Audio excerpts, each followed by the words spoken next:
Сильно больно. Дарюга ебаная. Слышу, животное ебаное. Тебя-то тоже будут в жопу ебать.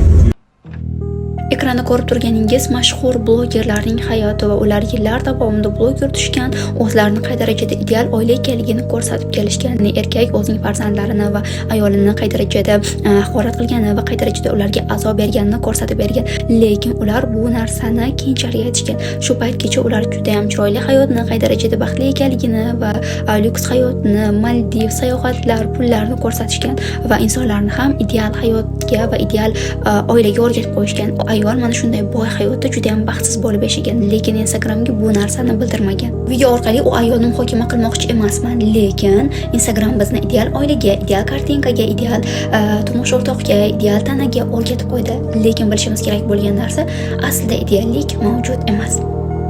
Biz o'zimizda bor bo'lgan hayotga, o'zimizda bor bo'lgan narsalarga shukurda bo'lishimiz kerak va Instagramdagi har qanday hayotga ham ishonmasligimiz kerak.